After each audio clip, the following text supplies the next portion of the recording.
Langsung saja untuk membahas informasi selengkapnya kami telah terhubung dengan pengamat politik Ujang Komarudin dan kami juga mengundang nanti akan bergabung dalam dialog anggota DPR RI fraksi PKB Lulu Nur Hamidah dan juga anggota DPR RI fraksi Partai Demokrat Herman Kairon.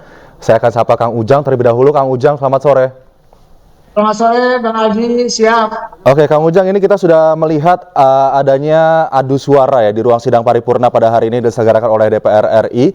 Begitu ada kemudian fraksi yang mendukung adanya hak angket sudah bersuara, namun juga begitu dua fraksi yang juga menolak hak angket bersuara pula begitu. Dan juga diikuti dengan bagaimana masa aksi sudah beraksi di depan gedung parlemen. Anda melihat apakah adu suara ini akan dimenangkan oleh fraksi partai yang mendukung diselenggarakan hak angket, mengingat kalau melihat dari kuota fraksi ini sudah memang mencukupi gitu suaranya fraksi partai-partai tersebut.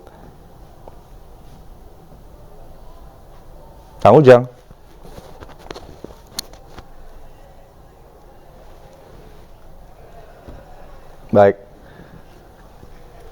Baik, pemirsa, nampaknya kami mengalami gangguan teknis untuk terhubung dengan pengamat politik Ujang Komarudin, namun kami sudah tersambung pula dengan anggota DPR RI fraksi Partai Demokrat Herman Kairon. Selamat sore, Bang Herman.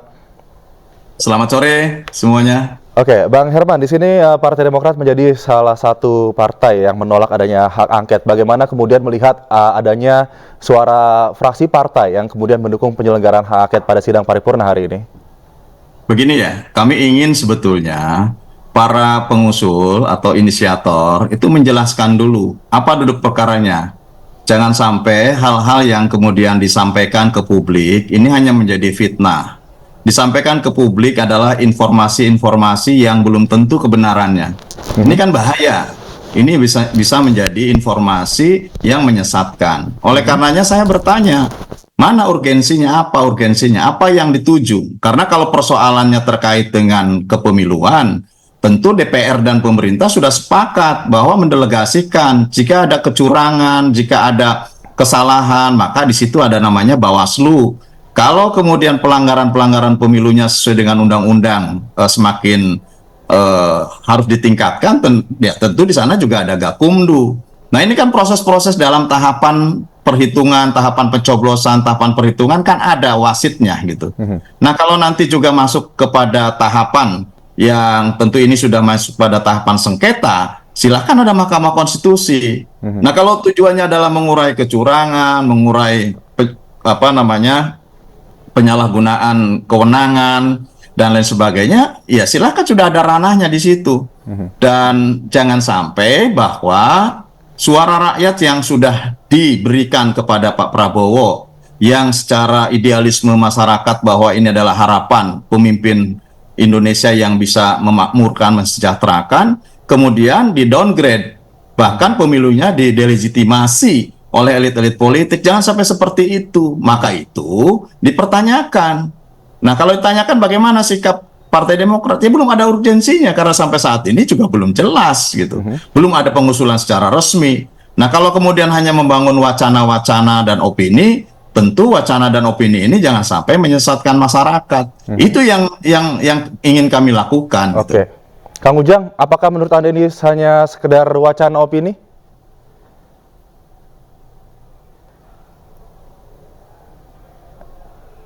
Kang Ujang, halo. Apakah sudah tergabung? Ya, Bang, siap. Ya, menurut Anda apakah tadi Bang Herman sempat menyebut jangan sampai hak angket ini digulirkan hanya sekedar wacana atau opini begitu, hanya menggertak saja dan mendelegitimasi pemilu kita sendiri. Apakah menurut Anda ini juga hak angket ini digulirkan hanya sekedar wacana atau opini? Ya, kalau saya melihat begini, ya mereka ada yang betul-betul serius, ada juga yang menjadikan sebagai bargaining position. Kalau misalkan yang serius, bisa jadi PDIP memang serius, karena memang yang menjadi target adalah Pak Presiden dan Pak Jokowi, yang dianggap sudah tidak sejalan, sudah tidak sehaluan dengan PDIP. Jadi walaupun PDIP ada dalam pemerintahan Jokowi Maruf Amin, tetapi menganggap diri sebagai pihak yang mengkritisi, dianggap diri sebagai pihak yang oposan terhadap pemerintahan Pak Jokowi. Maka ya tidak heran, tidak aneh, yang paling kencang adalah PDIP. Lalu kalau kita bicara PKS, ya kita tidak aneh karena PKS memang partai yang oposisi, yang tentu ya tugasnya adalah mengkritisi pemerintahan.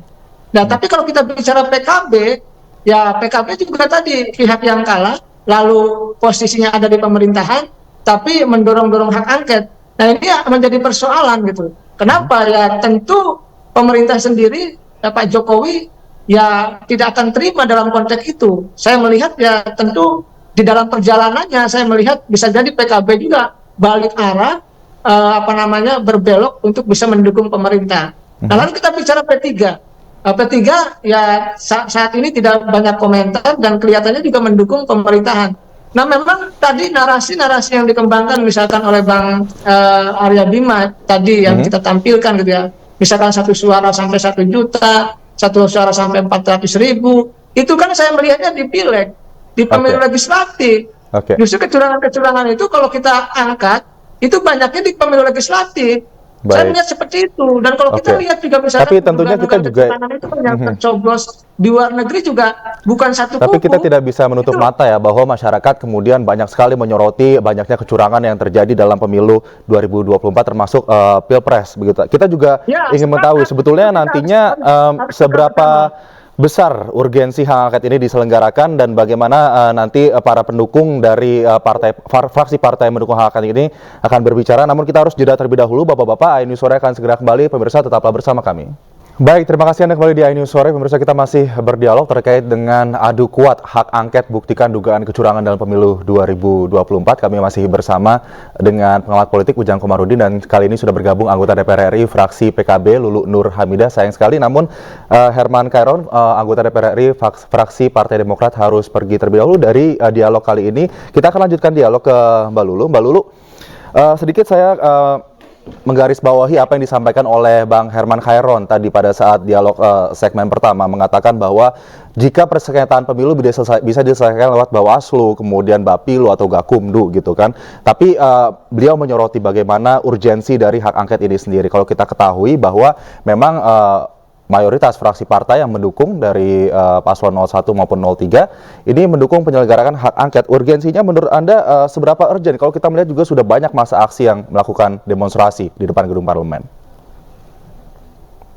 Iya, kalau ditanya urgensi ya saya kira sangat urgent ya, apalagi munculnya hak angket itu juga muncul dari suara-suara publik, bukan soal paslon atau apa itu, tetapi ini adalah ada elemen-elemen masyarakat yang sangat mendesak dan melihat bahwa DPR sudah waktunya untuk do something. Karena apa ya? Karena ini adalah hajatan nasional kita dan jangan sampai kemudian hajatan kita pemilu 2024 ini benar-benar dicederai oleh adanya unsur-unsur misalnya kesengajaan, terutama sekali misalkan yang memobilisasi segenap sumber daya, khususnya sumber daya negara ya, untuk pemenangan misalnya paslon tertentu. Dan saya kira siapapun punya kepentingan itu gitu. Karena apa ya? Karena daulat rakyat itulah yang harus kita kedepankan. Jadi jangan sampai kemudian rakyat itu pada posisi yang justru dipinggirkan dan kemudian ada kepentingan-kepentingan tertentu yang kemudian lebih mengemuka dan kemudian bekerja untuk menangkan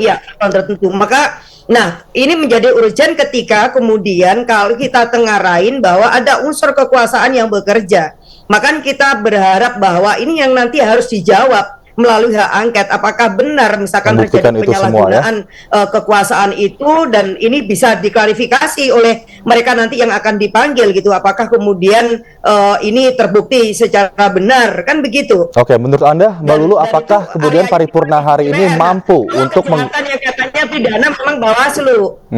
Tetapi kalau kemudian ini adalah proses pemilunya yang kemudian melibatkan campur tangan kekuasaan gitu ya, yang sampai kemudian mempengaruhi penyelenggaraan, ya beda lagi, maka ini adalah proses politik. Dan saya kira DPR memiliki hak angket yang ini bisa digunakan. Jadi, dan ini juga harus kita anggap sebagai hal yang biasa, kita gunakan atau tidak, hak itu adalah melekat, jadi hak konstitusional. Nah, kali ini saya kira adalah momentum yang sangat tepat untuk kemudian kita gunakan. Karena apa ya? Karena ada perasaan yang dicederai, baik itu kejujuran, keadilan yang menjadi prinsip-prinsip utama dari pemilu ini, dan itu adalah soal semua dari undang-undang itu. Maka Oke. kita cek apakah kemudian ada unsur dari undang-undang yang kemudian itu dilanggar dan itu dilakukan, baik itu apakah orang per orang, apakah itu unsur kekuasaan, apakah itu aparat negara, apakah itu justru badan usaha milik negara dan lain-lain. Jadi memang penting sekali ya, bisa diklarifikasi selain pengawasan-pengawasan kalau dari punya angket, ya. pihak-pihak penyelenggara pemilu, tapi DPR juga hadir di tengah-tengah untuk kemudian membuktikan apakah ada tidaknya dugaan kecurangan dalam pemilu itu. Kang Ujang, Ini juga Kang Ujang, apakah jika dikatakan kehadiran DPR malah mendelegitimasi pemilu yang sudah berlangsung, apakah Anda setuju? Ya, saya kira ini bagian dari respon civility kita ya. Silakan. Jadi tanggung jawab DPR terhadap berbagai suara-suara dari publik, dan tidak kurang kan ada begitu banyak misalkan para profesor, akademisi, budayawan yang menurut saya itu nggak bisa diabaikan suaranya. Mereka ini adalah orang-orang yang berada dari panggung kekuasaan, tetapi yang kemudian mereka harus berbicara atas dasar nurani yang sangat prihatin bahwa penyelenggaraan pemilu ini telah dinodai. Nah, kita perlu upaya untuk mengklarifikasi itu gitu. Kita akan panggil pihak-pihak yang kita anggap kemudian menodai pemilu, apakah ini, ya, semua unsur. Oke, Mbak Lulu, saya mau ke Kang Ujang. Ya. Kang Ujang, melihat bagaimana suara fraksi partai yang mendukung menggulirkan hak angket pada pagi hari tadi di sidang paripurna, apakah Anda optimistis kemudian hak angket ini benar-benar bisa digulirkan, bisa dijalankan, digunakan oleh DPR RI, disetujui oleh setengah forum yang ada, dan juga fraksi-fraksi setengah fraksi partai yang ada di DPR RI, kemudian dapat membuktikan kecurangan yang terjadi di pemilu kita? Ya, ini kan soal adu kuat ya, adu kuat pihak yang mendorong hak angket atau katakanlah partai-partai yang kalah ya katakanlah, yang ingin mendorong hak angket dengan kubu pemerintah.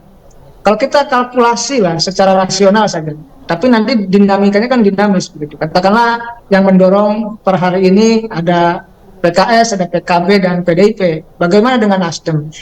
Nasdem masih belum bersuara, menunggu tanggal 20 Maret perhitungan mereka bersuara. Lalu bagaimana dengan dengan P3? P3 juga kelihatannya ya masih goyang-goyang, kelihatannya masih juga bisa mendorong, bisa juga ikut kubu pemerintah. Nah, sebenarnya kalau kubu 01 dan 03 itu kompak, semuanya serius, ya yang secara kuantitas, secara jumlah, secara kekuatan politik itu lebih mayoritas, lebih dominan dibandingkan dengan kubu pemerintah. Oleh karena itu, tapi persoalannya adalah tadi Nasdem masih belum bergeming, artinya masih goyang-goyang. Lalu P3 juga masih menunggu. Nah, jadi saya melihat jadi itu ya yang menjadi permasalahan ya, adanya kemudian fraksi partai yang nampaknya mulai melempem dan mulai balik kanan, balik arah begitu, akhirnya nah ini harus punya daya tahan yang kuat, termasuk kubu dari PKB ya, Bu Lulu dan Caimin dan jagoan-jagoan di PKB ini harus kuat. Karena kalau nggak kuat ya cenderung akan digembosi. Ya, oleh karena itu kalau memang konsisten dalam Mbak Lulu langsung deh, Kang Ujang. Kang Ujang, kita langsung tanyakan ke Mbak Lulu. Mbak Lulu, PKB, PKS, PDI, Nasdem, PDIP, ini kan P3 maksud saya ya. Ini kan menjadi partai yang kemudian mendukung menggulirkan hak angket. Sejauh ini Anda melihat konsistensi dari partai-partai koalisi partai tersebut untuk tetap melaksanakan hak angket sesuai dengan bagaimana keputusan awal, begitu, bagaimana yang diungkapkan ke publik di awal. Kalau saya sih melihat tidak ada kata mundur ya, karena memang kita kemarin itu baru reses dan kita baru jumpa itu hari ini, dan tadi itu adalah awal sidang, tetapi dari sidang pembukaan aja kita udah lihat bahwa kemudian ada PKB, ada kemudian PKS, bahkan kemudian ada PDIP, orang per orang, karena sekali lagi angket itu sesungguhnya adalah hak konstitusional anggota. Tetapi kalau kita lihat latar belakang partainya, ini sudah mewakilin 4 partai politik, dan kalaupun toh misalnya tadi ada Nasdem tidak interupsi, tetapi itu pun juga udah diklarifikasi, bukan soal siapa yang interupsi, tetapi bahwa sikap Nasdem itu juga tidak akan jauh berbeda, dan mereka juga akan menyiapkan secepatnya proses-proses hak angket ini bisa dilakukan, dan saya kira tidak ada masalah soal itu gitu. Jadi ya memang kita hanya butuh waktu, karena nggak bisa simsalabim, nggak bisa hanya dalam waktu 1 hari. Jadi kita duduk bareng, kita menyamakan tujuan kita, kira-kira ini nanti akan sampai di mana yang kita harapkan dari adanya hak angket ini gitu.